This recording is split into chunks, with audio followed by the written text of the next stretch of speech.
Mesdames et messieurs, bonjour et bienvenue dans votre journal de 15 heures au sommaire de l'actualité.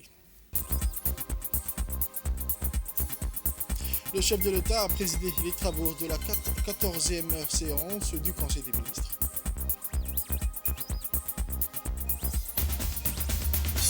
Toujours dans l'actualité nationale, un rituel républicain gravé dans la solennité, la rentrée solennelle du Parlement djiboutien. Aux nouvelles mondiales à présent, l'invasion terrestre israélienne au Liban a été déclarée. Les détails dans ce journal de 15 heures. Le journal au complet à présent, mesdames et messieurs. Ce mardi 1er octobre 2024 s'est tenu les travaux de la 14e séance du Conseil des ministres. Plusieurs questions étaient à l'ordre du jour. Les détails du rapport avec le porte-parole du gouvernement avec nos prochaines éditions. Autre actualité mentionnée dans les titres de ce journal, c'est aujourd'hui, mardi 1er octobre, que dans un climat empreint de respect et de tradition républicaine, que l'Assemblée nationale a résonné sous le temps solennel de la rentrée parlementaire. Le Parlement, ce sanctuaire de la République où s'opèrent les décisions vitales pour la nation, a revêtu cet tour de solennité pour marquer la rentrée officielle des élus de la 9e législature. Dans une cérémonie empreinte de dignité et strictement conforme au règlement républicain, son Excellence M. Deleta Mohamed Deleta, président de l'Assemblée nationale, a procédé à l'ouverture de la 2e session ordinaire du Parlement.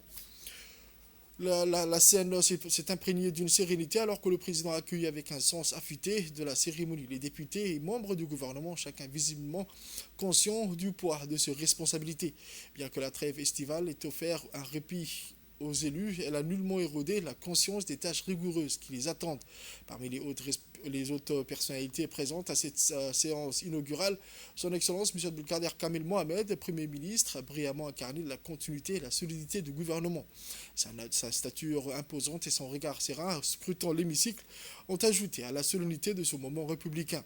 L'assistance composée d'un parterre de dignitaires représentants du corps diplomatique, membres éminents des organisations internationales, officiers généraux et autorités locales ont pris part avec une évidente révérence pour cet important rituel parlementaire. La société civile djiboutienne, pour sa part, a fait preuve d'une présence significative démontrant son attachement indéfectible aux institutions républicaines. Tout était là, témoin de ce théâtre institutionnel où se jouaient les destinées du pays.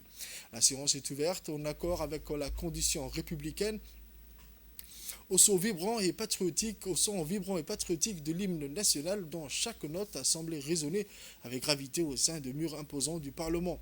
Ce chant sacré a reflété de l'unité et de la souveraineté du peuple djiboutien, a rappelé à l'assistance la lourde responsabilité qui pèse sur les épaules des élus. Les regards parfois emplis d'émotion se sont tournés avec dignité vers le drapeau flottant, symbole éternel de l'indépendance nationale. Lorsque son Excellence M. Deleta Mohamed Deleta s'est levé pour s'adresser à l'hémicycle, un silence solennel s'est aussitôt installé, chaque élu étant conscient de la gravité du moment. Dans un discours marqué par une éloquence retenue, digne des grands orateurs, le président de l'Assemblée nationale a souhaité une chaleureuse bienvenue aux députés, tout en leur rappelant l'ampleur des défis auxquels ils seront confrontés durant cette session parlementaire. Les défis sont multiples et complexes, a-t-il déclaré avec un calme mesuré, avant d'encourager les élus à se montrer dignes de la confiance que leur a accordé le peuple. Ce discours sobre mais empreint de profondeur a ainsi tracé les contours d'un avenir à bâtir collectivement dans l'intérêt supérieur de la nation djiboutienne. Il a en outre rappelé les valeurs cardinales qui unissent le pays, le travail, la solidarité et par-dessus tout le devoir envers la République. Chaque mot du président a résonné avec une intensité particulière frappant l'esprit de tous les présents. Ainsi, cette rentrée parlementaire s'est inscrite dans le respect rigoureux de la tradition républicaine, galvanisant les élus désormais fermement résolus à relever les défis qui se présentent devant eux. Ensemble, animés par le devoir républicain et une foi inébranlable en l'avenir de Djibouti, ils ont pris l'engagement d'avancer unis pour l'honneur et la prospérité de la nation. Le chemin sera sans doute jalonné d'obstacles, mais par ces élus investis d'un noble devoir, l'avenir s'éclairera sous l'égide d'une république forte, fière de ses institutions et de ses valeurs. On écoute à présent le discours du président de l'Assemblée nationale qui a souhaité une chaleureuse bienvenue aux députés tout en leur rappelant l'ampleur des défis auxquels ils seront confrontés durant cette session parlementaire. Mais avant, permettez-moi de revenir sur la trêve parlementaire qui offre traditionnellement.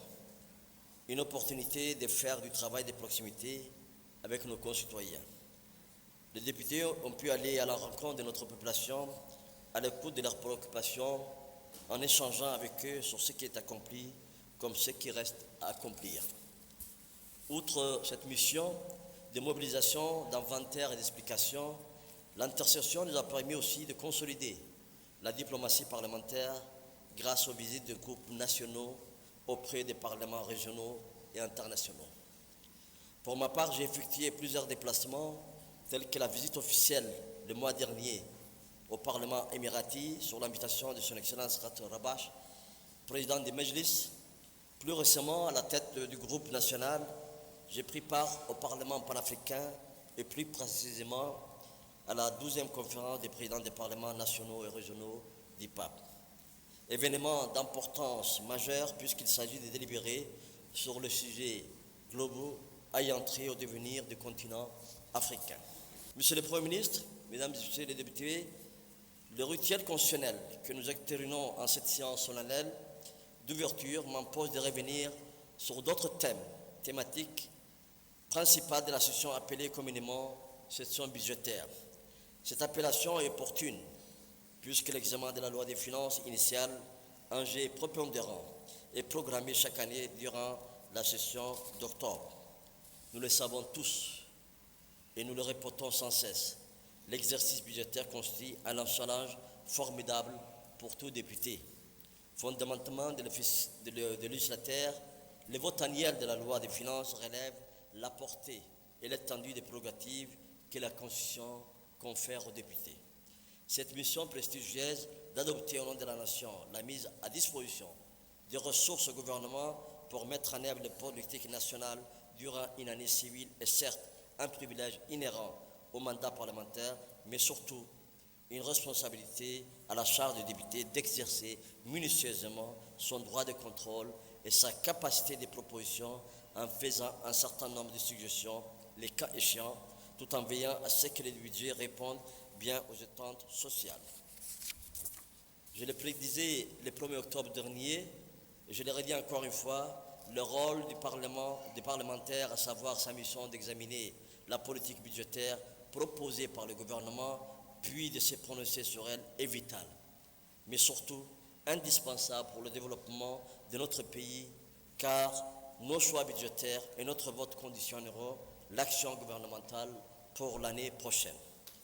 Monsieur le Premier ministre, honorables députés, en conclusion, j'aimerais revenir sur la situation catastrophique qui provoque dans les Proches et Moyen-Orient et surtout la question des massacres génocidaires perpétrés par Israël depuis presque 360 jours.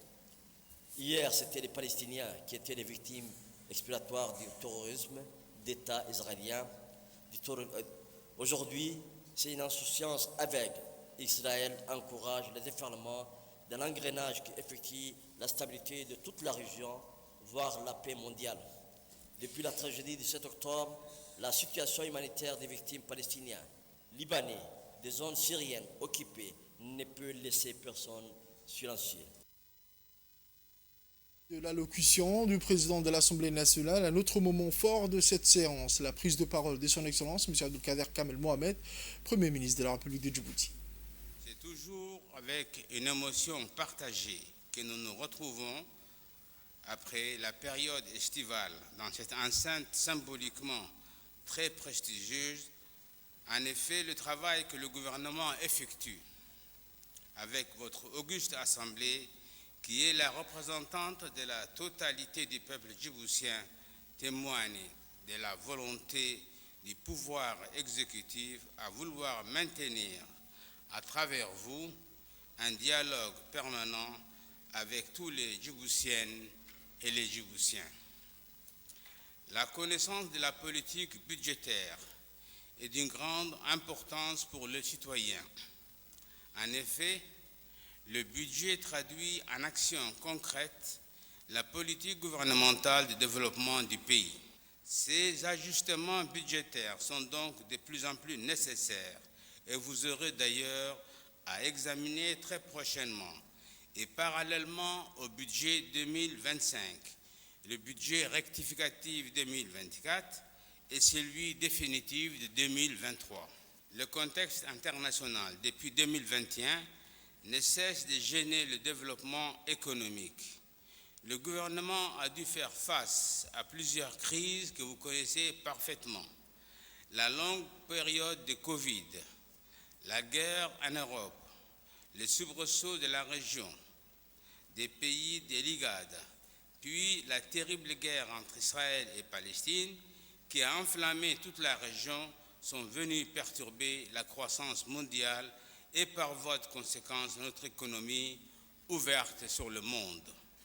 En référence à cette atroce guerre, mesdames et messieurs les députés, je souhaiterais faire une parenthèse dans mon intervention de ce jour pour que tous ensemble nous accordions une nouvelle fois une minute de silence à la mémoire de toutes les victimes de Palestine. Nous ne pouvons pas les oublier et nous ne les oublierons jamais.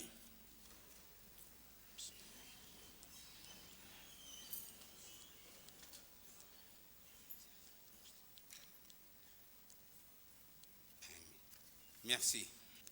Mesdames et messieurs, une autre nouveauté également a été introduite par le gouvernement.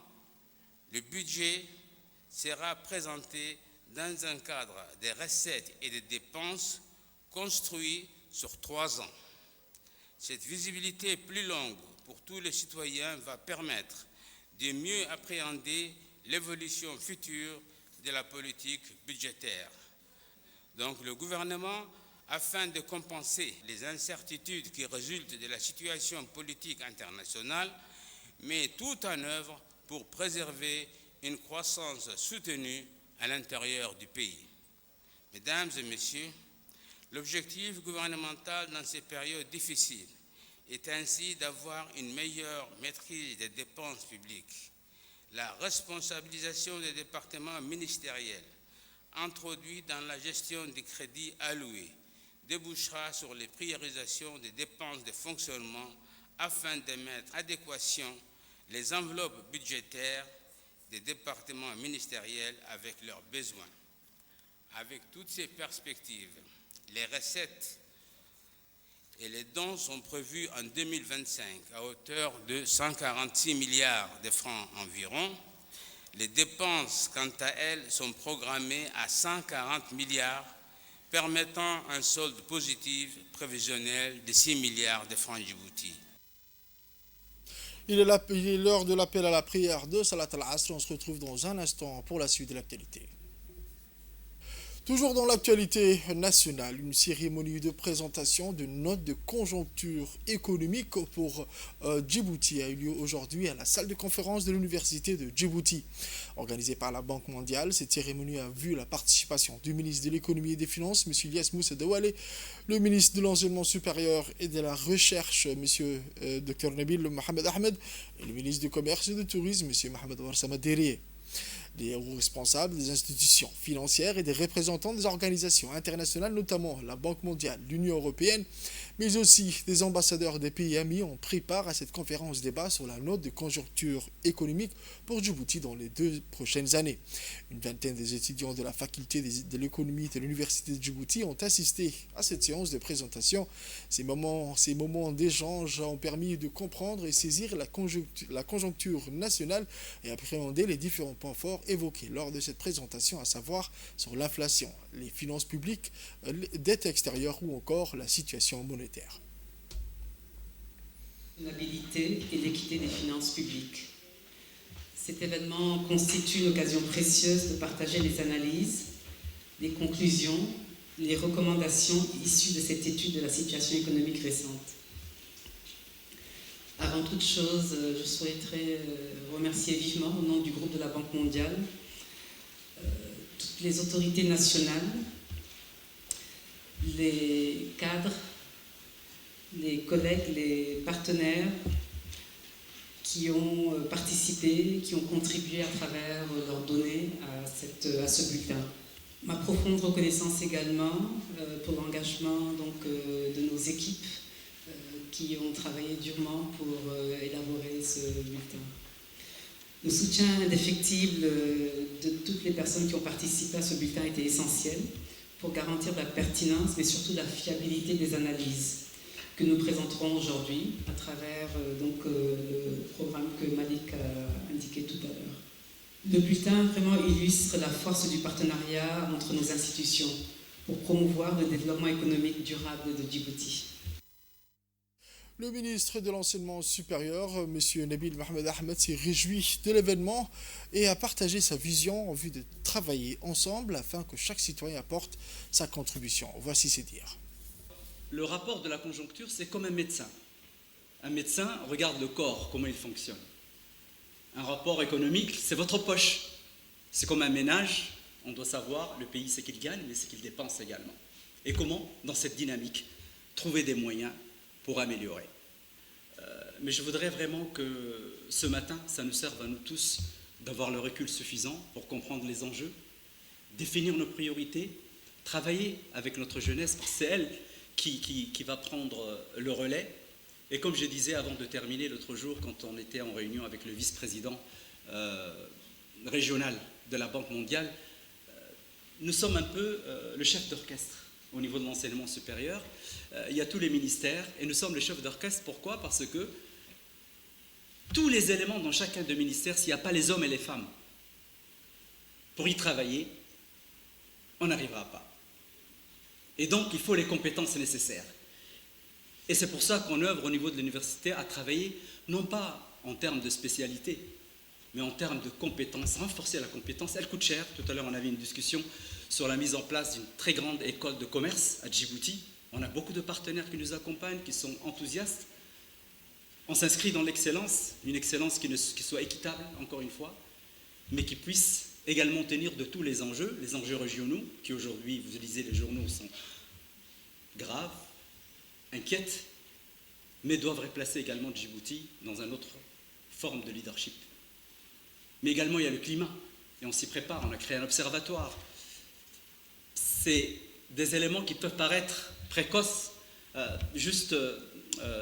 embryonnaires, pardon, mais ça démontre que le pays a une volonté d'aller très loin, et quand il veut y arriver, il y arrive. Et des étudiants de l'université de Djibouti ont monté 2 satellites. Le ministre de l'économie et des finances, M. Ilyas Moussa Dawale, a pour sa part longuement expliqué sur la stratégie du développement économique de notre pays. Djibouti présente une économie duale, c'est-à-dire la coexistence entre une économie moderne, très forte, très sophistiquée, plutôt tournée vers l'extérieur, et l'économie traditionnelle que nous connaissons.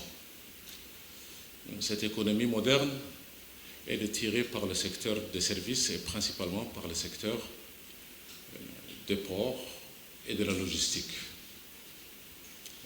L'essentiel en tout cas la portion de Lyon dans la structure de notre PIB est portée principalement donc par ce secteur.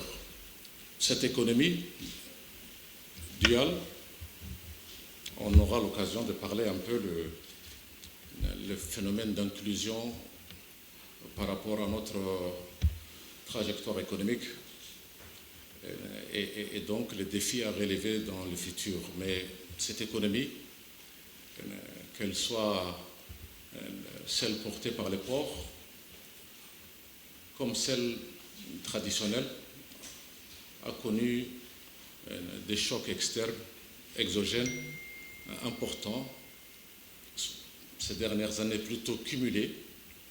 Et vous le savez tous, le premier choc étant celui du Covid, fin 2019-2020, mais également donc cumulé de ces chocs d'un point de vue géopolitique régional. Nous avons également eu, en conséquence de ces chocs du Covid, le choc logistique mondial, mais surtout celui actuel où le Bab el-Mandeb et donc tout le sens de Djibouti par rapport à la mer Rouge, des défis majeurs. L'école de management de Djibouti, accréditée par l'État sous le numéro 2022-71, Mensur, et premier établissement d'enseignement supérieur à être certifié ISO 2018, a organisé ce lundi un salon d'orientation au siège de l'institution. Cet événement incontournable a permis à plus de 400 nouveaux bacheliers de s'informer sur leur choix de carrière et d'études. De nombreuses personnalités influentes du pays, les responsables de l'EMD ainsi qu'un grand nombre d'étudiants et invités ont participé à ce salon d'orientation.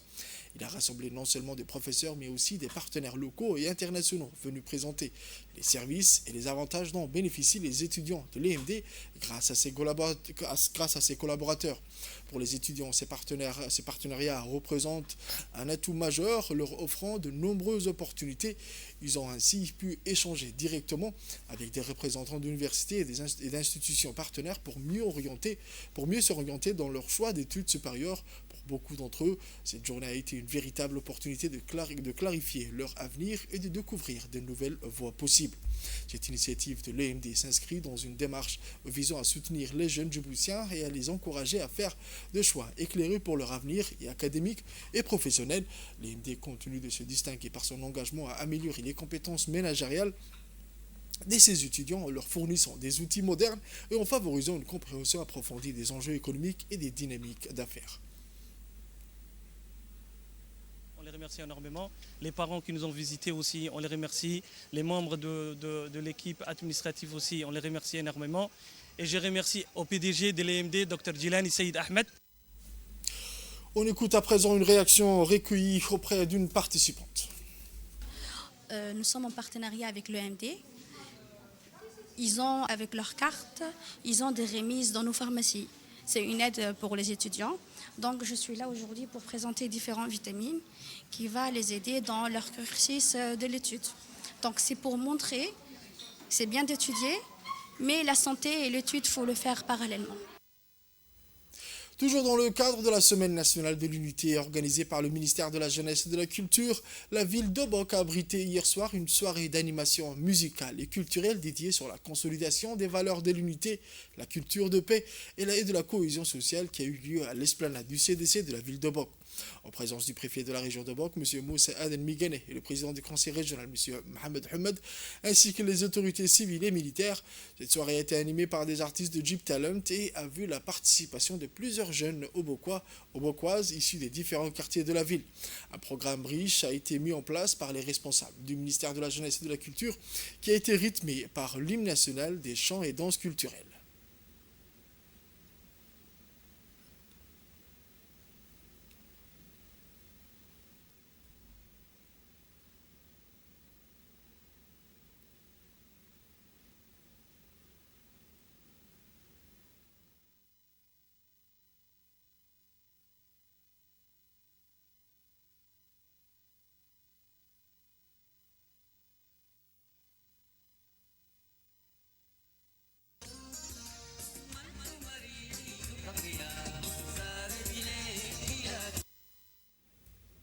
Le président du conseil régional d'Obok, M. Mohamed Hamed Ismail, a donné un aperçu sur cette soirée d'animation musicale et de la culture qui est dans le programme de la Semaine nationale de l'unité. Un grand honneur pour nous, c'est un grand honneur pour nous que d'avoir ce lancement. Et cet événement va se clôturer à Dikil, qui est la ville de l'unité. Je voudrais ici remercier Madame la ministre, Dr Hubo. Je voudrais remercier le ministre Qasim Haroun. Je remercie également le préfet et le président de Dikil. Et je dis également donc, un grand merci aux jeunes qui sont ici, donc aux jeunes qui sont ici de Djib Talent, donc aux jeunes que nous voyons à la télévision et que ce soir nous voyons en direct ici. Moi, je leur dis donc, tout simplement, vous m'avez épaté, je suis un amoureux de la musique, je suis quelqu'un qui suit les chansons. Je ne suis pas que les chansons à phare, hein. Je suis toutes les chansons et vraiment avec vos voix, avec vos timbres, avec vos mouvements, vous nous avez éblouis et je voudrais ici dire à toutes et à tous les chanteurs, que ce soit en langue somalie, en afar et en arabe, vous nous avez épatés et on vous dit un grand merci. Pour fêter la paix et l'unité. Donc le président a déjà décrit tout le parcours de la Falam qui commence ce soir donc à Obok, la première capitale de la République de Djibouti.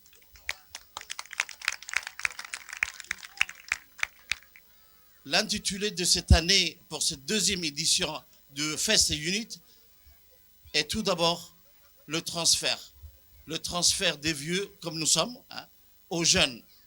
Il faut savoir que la paix et l'unité ne sont pas venus comme ça. Ce sont des hommes et des femmes qui se sont battus pour ça. Ce sont des hommes et des femmes qui, jour et nuit, maintiennent cette paix et cette unité. Maintenant, nous passons le flambeau à vous. C'est à vous, jeunes de la République de Djibouti, de maintenir cette paix et cette unité dans notre pays. C'est grâce à ça que nous pouvons aller de l'avant. Nous comptons sur vous maintenant pour l'avenir, Inch'Allah. C'est dans le cadre du renforcement des relations bilatérales et de la coopération régionale que l'ambassade de la République fédérale démocratique d'Éthiopie à Djibouti, en collaboration avec Ethiopian Airlines, a organisé un voyage de découverte des sites touristiques majeurs d'Éthiopie du 19 au 22 septembre 2024. Ce voyage, communément appelé Fam Trip, a permis aux représentants des médias, notamment une délégation de la radiodiffusion télévision de Djibouti, la RTD, Jib Life, et d'un influenceur renommé de Djibouti, ainsi qu'aux tours opérateurs et agents du tourisme et voyages djiboutiens, de découvrir les trésors culturels et naturels de l'Éthiopie. Cette initiative s'inscrit dans une volonté commune de renforcer les échanges touristiques entre Djibouti et l'Éthiopie. Ce Fam Trip a offert aux participants l'opportunité de visiter des sites emblématiques et paradisiaques.